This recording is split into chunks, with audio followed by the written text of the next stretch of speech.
नमस्ते, दिन भर की टॉप इंपॉर्टेंट डिफेंस अपडेट पर आपका स्वागत है। आज की टॉप हेडलाइंस की डीआरडीओ ने उस टेक्नोलॉजी पर काम करना शुरू कर दिया है जिससे किसी भी फाइटर जेट या फिर मिसाइल को अदृश्य बनाया जा सकता है। क्या भारत जल्द ही 120 से लेकर के 140 नए F-35 फाइटर जेट्स खरीद सकता है? भारत और फ्रांस के बीच एक बहुत ही इंपॉर्टेंट डिफेंस डील फाइनल होने वाली है। डीआरडीओ ने एक नए यूएवी को बनाने का काम शुरू कर दिया है और दुनिया को तोड़ने वाला अमेरिका अब एक बार फिर से खुद को तोड़ने से बचाने की कोशिश में लगा है। तो आइए आज के इस वीडियो में सारी इंपॉर्टेंट अपडेट डिटेल्स में आपको बताते हैं। यदि आपको हमारी ये न्यूज सीरीज पसंद आए तो इस वीडियो को लाइक और चैनल को सब्सक्राइब जरूर कीजिएगा। तो सबसे पहले डीआरडीओ से आ रही अपडेट की बात की जाए तो रिसेंटली डीआरडीओ की एक इंपॉर्टेंट समिट की जाती है जिसमें डीआरडीओ के अध्यक्ष डॉक्टर समीर वी कामत जो अनाउंसमेंट करते हैं कि अब समय आ चुका है कि हम कंपोजिट मटेरियल्स का इस्तेमाल करते हुए उस टेक्नोलॉजी को डेवलप कर पाए जिसकी हेल्प से 5th generation fighter jet, hypersonic missiles, blood proof jacket और कई ऐसे डिफेंस इक्विपमेंट्स जिनको न सिर्फ डेवलप किया जाए बल्कि इनको पूरी तरीके से अदृश्य कर दिया जाए, यानी कि हवा में उड़ते हुए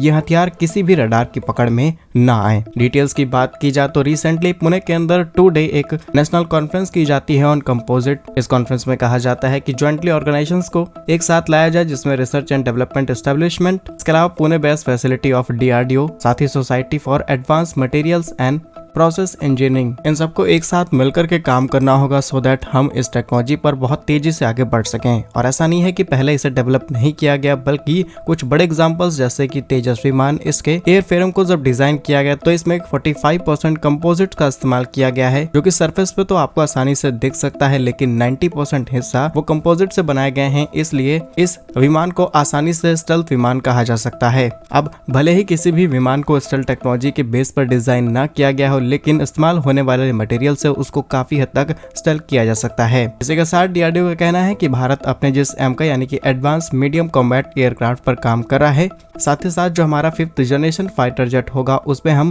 कंपोजिट शेपिंग के साथ साथ रैम, RAP रडार एब्जॉर्बेड मटेरियल और रडार एब्जॉर्ब पेंट का इस्तेमाल करने वाले हैं जिससे फाइटर जेट को आसानी से स्टेल्थ किया जा सके। अगर हम इस मटेरियल की डिटेल्स आपको बताएं तो डिफेंस एप्लीकेशन, डिफेंस कंपोनेंट्स में इस तरीके की टेक्नोलॉजीज कंपोजिट्स का इस्तेमाल किया जाता है और इसमें मेनली शामिल हैं लाइक कार्बन पॉलीमर्स के अलावा fibre plastic which are use to do their high strength to weight ratio. और इसका इस्तेमाल लगभग सभी तरीके के हथियार चाहे एयरक्राफ्ट हो, नेवल वेसल हो, लैंड व्हीकल हो, वेपन्स हो, इवन पर्सनल इक्विपमेंट्स सब जगह पर इस्तेमाल किया जा सकता है। सो डीआरडीओ की इस बड़ी तैयारी के लिए और फ्यूचरिस्टिक सोच के लिए कमेंट बॉक्स में जय हिंद जरूर लिखिएगा। नेक्स्ट इंपॉर्टेंट अपडेट, भारत के फाइटर जेट डिमांड से सामने निकल के आ रही है जहां पर कुछ दिनों से एक न्यूज काफी ज्यादा सर्कुलेट हो रही है कि भारत 120 से करीब 140 यूनिट F-35 फाइटर जेट खरीद सकता है जो कि दुनिया का सबसे बेहतर 5th जनरेशन फाइटर जेट माना जाता है और ये पार्ट बन सकता है इंडियन एयरफोर्स के MRFA प्रोग्राम का हिस्सा। लेकिन ये प्रोजेक्ट जितना दिखने में आसान है उससे ज्यादा प्रॉब्लमेटिक हो सकता है बिकॉज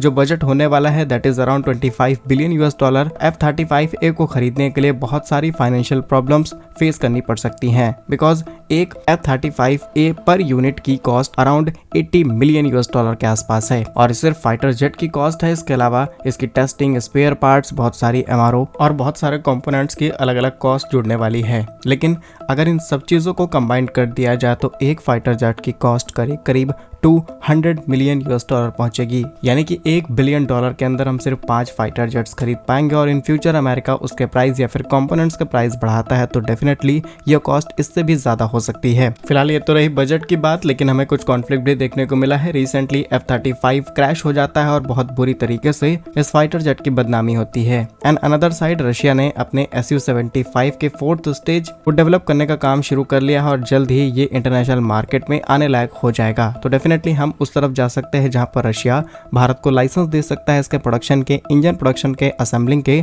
और बहुत सारे ऑफर्स भारत को मिल सकते हैं रशिया की तरफ से। तो डेफिनेटली ये बात तो कंफर्म नहीं है कि भारत किस तरफ जाएगा लेकिन अलग अलग सप्लाई चेन्स के साथ हम आगे बढ़ सकते हैं। इस पर आपका क्या ओपिनियन है? हमें रशिया या फिर अमेरिका किस तरफ जाना चाहिए? कमेंट्स में अपनी राय जरूर बताइएगा। नेक्स्ट इंपॉर्टेंट अपडेट की बात की जाए तो भारत और फ्रांस के बीच एक इंपॉर्टेंट डील साइन हो सकती है और ये जुड़ी हुई है भारत में शामिल होने वाले 26 राफेल मरीन फाइटर जेट से। साथ ही साथ 3 स्कॉर्पियन सबमरीन्स को लेकर के दोनों देश जल्द ही एक इंपॉर्टेंट डील फाइनल कर सकते हैं और इस डिफेंस डील में भी भारत को कई टेक्नोलॉजी शेयर की जा सकती हैं। फिलहाल ये डील तब की जाएगी जब पीएम मोदी पेरिस यात्रा करेंगे 10 और 11 फरवरी को, और इस यात्रा में फ्रांस के राष्ट्रपति इमैनुअल मैक्रोन के साथ बातचीत की जा सकती है। तब जाकर के इस फैसले पर कोई चीज आगे बढ़ेगी। लेकिन ये बात कंफर्म हो चुकी है कि राफेल मरीन को लेकर के डील आगे बढ़ने वाली है, बिकॉज जुलाई 2023 से रक्षा मंत्रालय ने इस प्रोजेक्ट को मंजूरी दे दी है और अब ज्यादा समय हमें इंतजार नहीं करना चाहिए। और इस डील से आपको एक चीज समझ में आ जाएगी कि भारत के लिए फ्रांस भी एक इम्पोर्टेंट डिफेंस पार्टनर बन चुका है बीते कुछ ही सालों में। और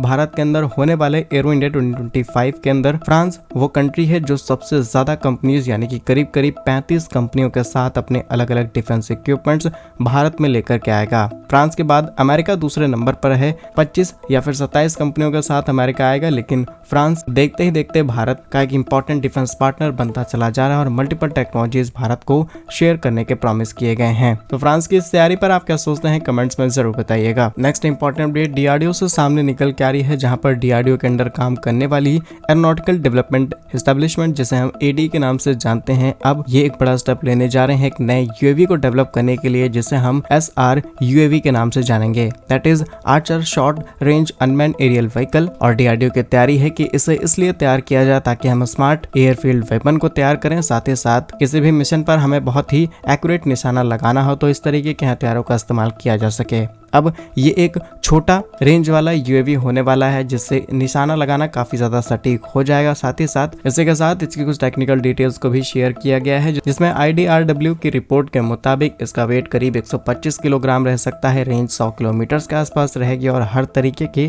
कंडीशंस में इसे ऑपरेट किया जा सकता है, जिसका इस्तेमाल करते हुए हम सेना को और ज्यादा ताकतवर बना पाएंगे। नेक्स्ट इंपॉर्टेंट अपडेट अमेरिका से सामने निकल के आ रही है, जहां पर डोनाल्ड ट्रंप आते ही दुनिया भर में बवाल मचा चुके हैं, कई देशों को परेशान कर चुके हैं, कई देशों को खुश भी कर रहे हैं और इसमें अमेरिका खुद परेशान हो चुका है। अगर आपने नोटिस किया हो तो अमेरिका तोड़ने और जोड़ने की बहुत ज्यादा बात कर रहा है। स्पेशली सबसे पहले ट्रंप ने कहा कि कनाडा को अमेरिका का पार्ट बन जाना चाहिए और कैनवा राज्य बना देना चाहिए। इसके अलावा ट्रंप ग्रीनलैंड पर कब्जा करना चाहते हैं। वो तो कुछ यूरोपियन कंट्रीज ने साफ साफ कह दिया है कि हम अपनी सेना को वहां पर भेजेंगे ताकि ग्रीनलैंड को प्रोटेक्ट किया जा सके और अमेरिका के किसी भी इन्फ्लुएंस को यहाँ पर ना बढ़ाया जाए। इसी के साथ साउथ अमेरिका के अंदर हो रही उथल पुथल हो या फिर पनामा कैनाल, हर जगह पर ट्रंप ने अपनी दादागिरी दिखाने की कोशिश की। लेकिन अब एक इंटरनल कॉन्फ्लिक्ट शुरू हो चुका है इन यूनाइटेड स्टेट, जहां पर कैलिफोर्निया जो कि मोस्ट वेस्ट में है यूनाइटेड स्टेट के और एक ऐसी लोकेशन है जहां से वर्ल्ड वाइड बड़े बिजनेस ऑपरेट किए जाते हैं, बड़े ऑफिसेज आपको देखने को मिलेंगे। और वहीं पर लोकल अथॉरिटीज ने डिमांड करनी शुरू कर दी है कि कैलिफोर्निया को